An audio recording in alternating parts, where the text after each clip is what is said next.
guys, it's Amy here, and today I'm going to be giving you my thoughts on Ready Player One by Ernest Cline. The edition that I have was published by Arrow Books in 2012 and it's 374 pages long. First off, I need to say how fantastic this book is. I gave it 5 out of 5 stars and it is by far the best book that I've read this year so far. If you would like to see my full Goodreads or blog review, I will link them down below or around here. Okay, so I'll give you a quick summary of the book. The book is based in the 2040s, so about 30 years from where we are now. I quite often felt that things that were happening in the book could literally happen in 2040, like in our lifetime. We would live through it.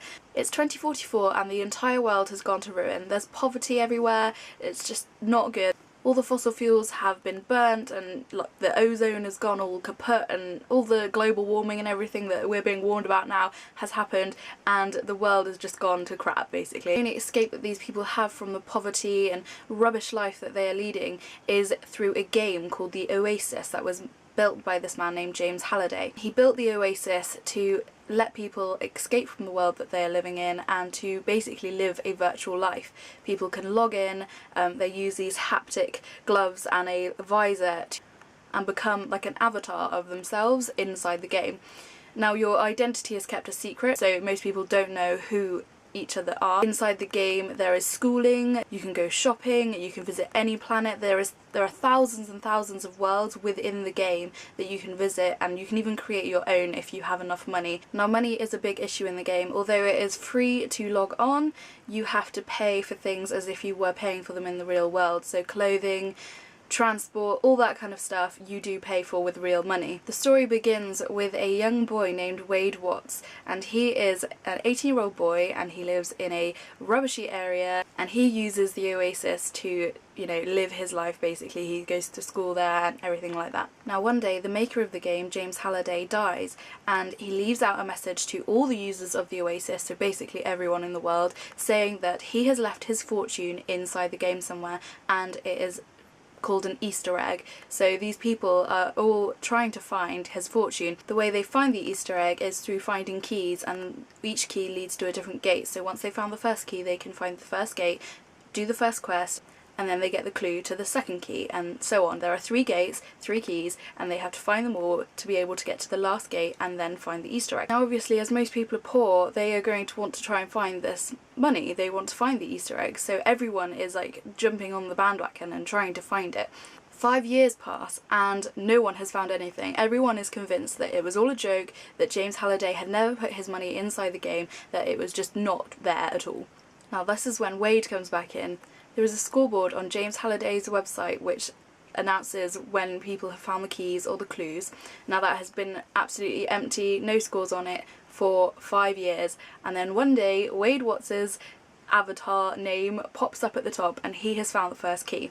So that is where our story begins. That is the whole kind of excitement of the story, the fact that this person, Wade Watts, has found up the key to the first gate and he is essentially in the forerunning for finding Halliday's Easter egg. Now the only complication for Wade and his fellow egg hunters is that there is a rival company trying to find the egg and sending people in and paying them to hunt down the egg. Now their aim is to win and buy the game and then charge all the people who play it for free a monthly fee so that they can make as much money as possible. Now obviously most people who play the game don't want to have to pay, so everyone is fighting against this rival company to make sure that they don't get to the egg first. Now if you've already read this book and you've already heard a lot about it, you will know that there are a lot of 80s pop culture references. Now this didn't bother me too much. I was born in 1992 and I know I didn't live through the 80s, but I kind of got the end of the 80s and some of the stuff like I was quite familiar with,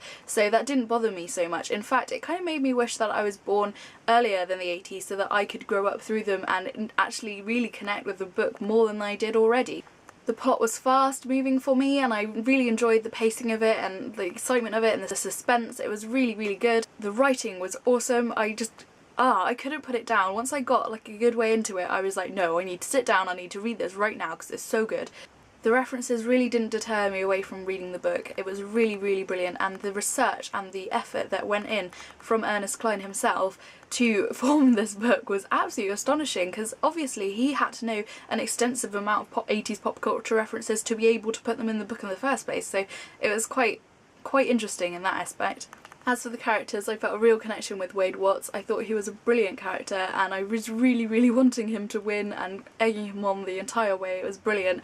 One aspect I really loved of the book was that there were quite a lot of references to the Lord of the Rings, and I love the Lord of the Rings, so yay! Ernest Cline gives us an epic adventure with full of action and romance and everything you could possibly want from a book, and I loved it. I would definitely recommend it. I would reread it. It's definitely going to be staying on my shelf for the rest of time so that I can reread it as many times as I like. So if you have read this book, tell me down in the comments if you enjoyed it. Let me know. If you didn't enjoy it, I'd love to talk to you about that and why you didn't enjoy it. I understand that a lot of people didn't like the references, which is completely understandable, because if you're younger and you didn't live through the 80s, then it probably wouldn't make much sense to you, whereas I got the majority of the references, so it was okay for me. But yeah, tell me how you felt about it down below. I'll leave all my Twitter links and Facebook links and all the other links I can think of down below.